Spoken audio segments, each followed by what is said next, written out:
In today's episode, we're going to be talking about why sometimes it's better to rock the boat instead of being quiet just for the sake of peace. Are you a Catholic wife grappling with challenging in-laws? The Catholic Wives Desiring Peace podcast is your sanctuary for navigating the sometimes stormy seas of life with in-laws while being validated for what you've experienced. Join me, your host, Miriam Susan, a Catholic wife who's weathered nearly 3 decades of in-law drama, as we tackle the tough issues you're dealing with head on. Hi, Miriam Susan here today. We are going to be talking about why sometimes it's kind of critical to rock the boat instead of just kind of going with the flow for the sake of peace. So for many years, basically over 20 years, I was the person who tried to just go with the flow to maintain peace with my toxic in-laws. And while on the surface, I totally understand why somebody would do that, in the long run, it ended up costing me a lot. And one of the reasons why I just kind of went with the flow is because I really didn't understand what was going on. I was pretty clueless in terms of what it seemed like the agenda had always been with my in-laws. I was blind to some of the things that my husband had said that he had feared since before we had even met.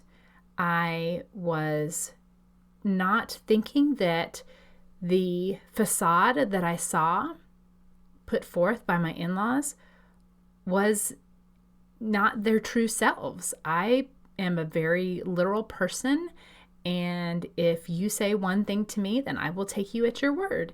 And toxic people love people like us. They love it because they know that they can say things and you will just accept them as fact, even though you kind of remember things happening a little bit differently. And that makes it easy for them to manipulate you and manipulate situations. So for many years, like I said, over 20 years, I kind of took a back seat and just went with most of the things that my in-laws wanted to do. Sometimes felt like it was a bit of a power struggle between me and my husband, because I felt many times that he was choosing his parents over me. And I'm sure you can relate. Some of the issues were not, critical issues, but at the same time, it really kind of put me in my place in a not good way. And it put my in-laws' needs over my own needs.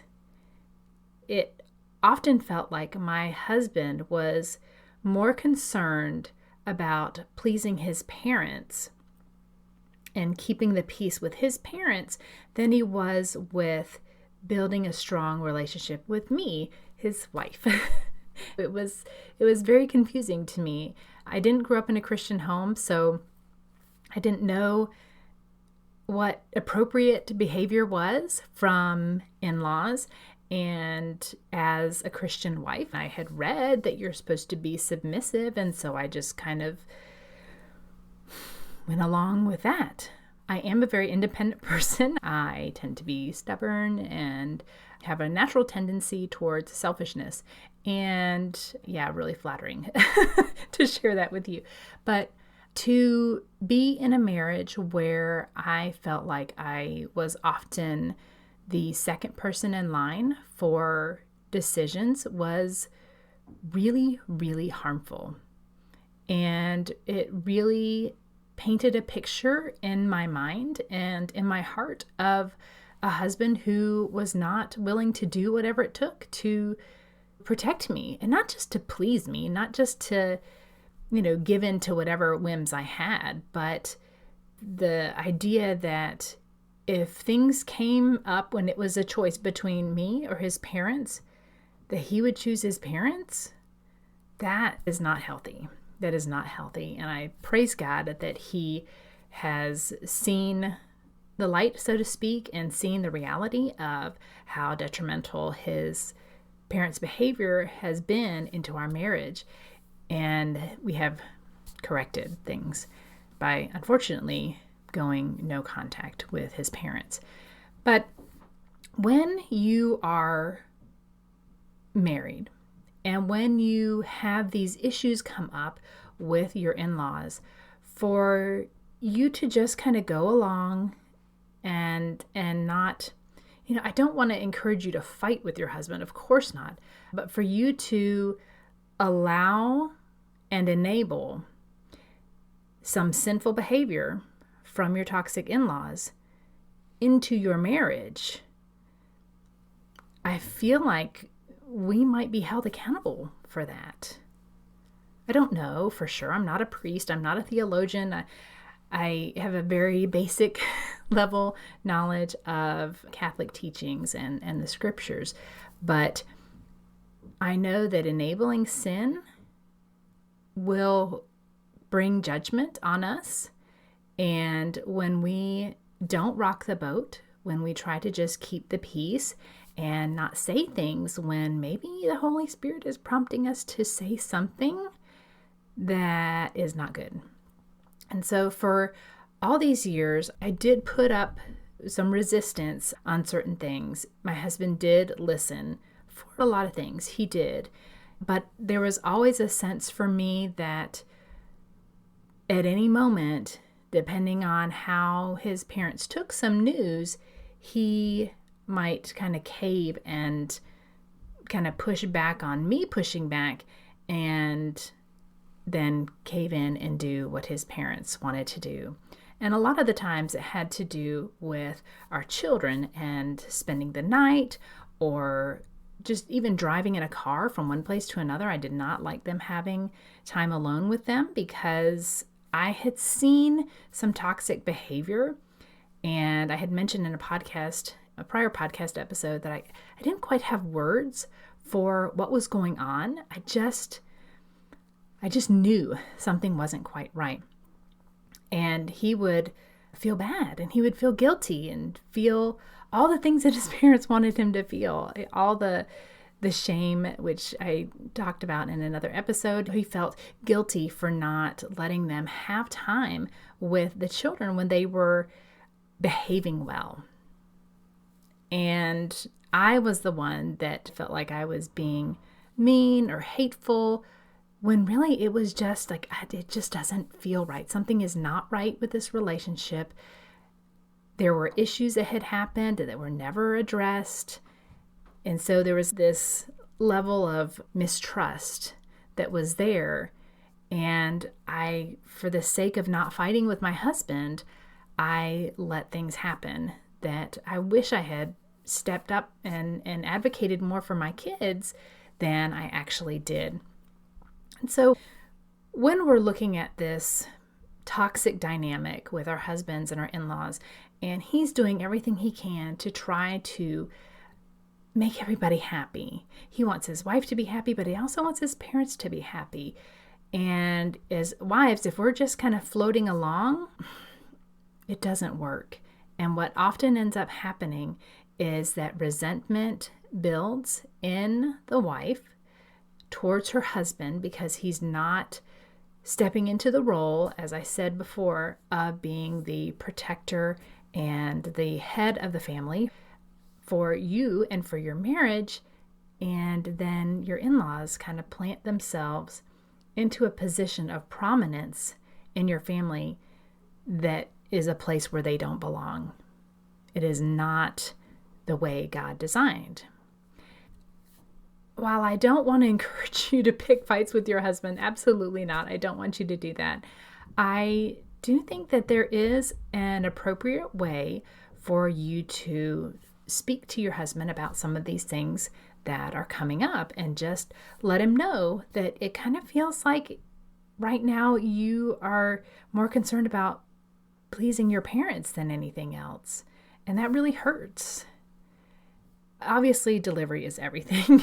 If you say it with kindness and gentleness, then it tends to go a lot farther than coming at it from a more combative stance. You always pick your parents. You always do what they want to do. You never listen to me. That's obviously not going to end very well. Just think about how you would feel if your husband came at you with those kinds of responses and those kinds of tones. So I really, really encourage you to, number one, above all things, to pray and pray for your husband.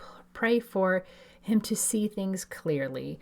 Pray for him to have a heart for his marriage and his family and a desire to have a strong marriage and to have a strong family.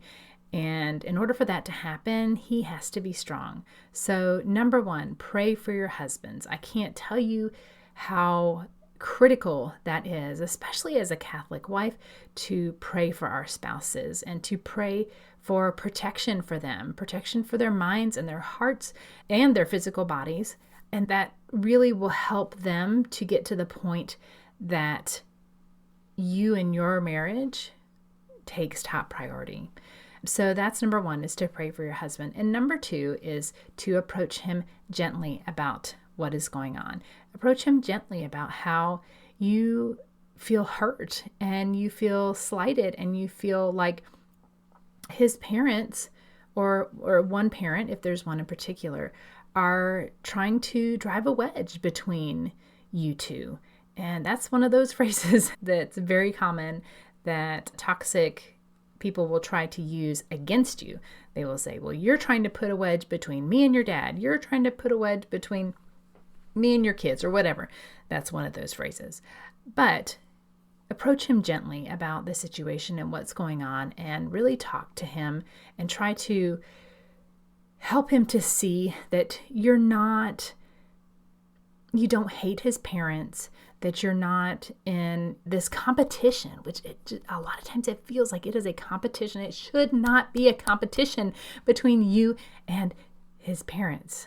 Absolutely not. This is unscriptural. It is un-Catholic to have this competition between you and your in-laws. And so just bring that up to him, and you can just tell him very gently, and you say, honey, I feel like when we have these issues come up where your parents are asking you something and I feel differently, that it's like a competition, and it really, really hurts when I'm on the losing end. Number three, really try to listen to your husband. Do follow his lead. And at some point, chances are something is going to happen. There is going to be a specific instance where things are just going to break. And that will be the moment where he sees things clearly. He understands suddenly all the things that you were talking about. And that's when you don't come in and you say, I told you so. That's never a good thing. Never go to somebody and say, I told you so. But sadly, it doesn't always happen. But when it does, it's not as big of a relief. At least it wasn't for me when it happened, because it was like that first domino fell where he saw things clearly, and then it just caused this chain reaction, and the dominoes just kept falling all over. And it was like his whole paradigm that he had been living in for his whole life started to crumble. And there was a grieving process that came with that. And there still kind of is, because, when our husbands are raised in this kind of environment with toxic parents, it has lifelong effects. And what actually happens with the neuroscience is pretty fascinating, but patterns develop in our brains where our neurons in our brain actually form pathways, and thoughts travel through those. And when you have thoughts that have been ingrained over 20, 30, 40, 50, however many years, they're a whole lot harder to change. And so if your husband has seen things and that neurological pathway, it's woven so deep, just think of like a path in a forest, a very well-trodden path. It's super easy to go on that path. because there's no weeds, there's no brambles, there's no rocks. But him seeing things a new way is like creating a new path in the forest. It's going to be hard. It's going to be painful. It's going to be work. And when he finally sees that things are not actually the way that he thought they were with their parents, my husband used to think the world of his parents, he put them up on a pedestal. And then he realized that that pedestal was shaky, shaky ground. When that happened, the way he thought about his parents, it's been very, very hard for him to change. And he oftentimes will go back into that old paradigm that his parents want him to be in, where he's treated like a little boy and must go to mommy and daddy for wisdom and guidance on things, to where he's an adult. He's a grown man with a wife and 6 kids and even grown adult children. And he can stand on his own, and that's the way God intended. It's hard. It can be really, really hard, and it is not a quick or simple process, but it is worth it. So keeping the peace versus rocking the boat. There are some times when you can decide that it is easier to just go along, floating down that path and not rock the boat. But at some point, you will have to rock the boat and destabilize the peace that really isn't peace at all. It just feels like peace because there's a lack of immediate conflict. But really, when you ignore it, when you let things go, when you let things slide for years, you end up like I did. And you end up with hormone imbalances. You end up with thyroid disorders. You end up with adrenal fatigue. You end up with a whole host of health problems because of how the stress of being in a competition, a contentious relationship with your in-laws, it affects your body. And I didn't think it did. And I have lab results to prove otherwise, unfortunately. So I hope this is an encouragement to you to know that, number one, that you're not alone. You're not on this journey by yourself. You're not the only person who's going through this. You're not the only person with toxic in-laws. You're not the only person who feels like you're in a competition with your in-laws, and it makes absolutely no sense at all. But know that just kind of going along and not finding the courage to stand up for yourself, for your own mental health, to stand up for your husband when he can't stand up for himself, to stand up for your kids, to begin to teach them that this is not a healthy way to interact with other people, that sometimes you have to do it. Sometimes you have to do it. Sometimes you have to rock the boat. So that's all for this episode. I'm Miriam Susan. I hope that, again, this has been an encouragement to you. Please know that I am praying for you and that your experiences are valid. I hope you feel seen and heard, and I hope that you can go in peace. Thanks so much for tuning in to this episode of the Catholic Wives Desiring Peace podcast. I have a free gift for you that I would love for you to get.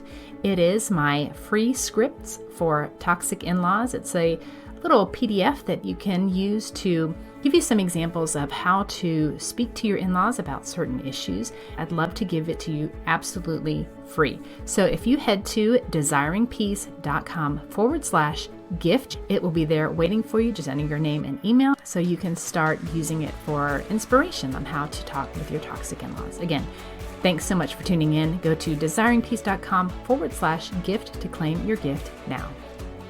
Disclaimer.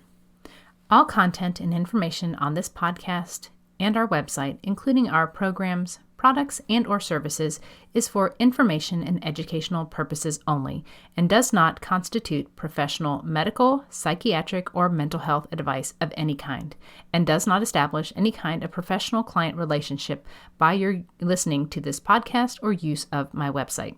A professional client relationship with you is only formed after we have expressly entered into a written agreement with you that you have signed, including our fee structure and other terms to work with you in a specific matter. Although we strive to provide accurate general information, the information presented here is not a substitute for any kind of professional advice, and you should not rely solely on this information.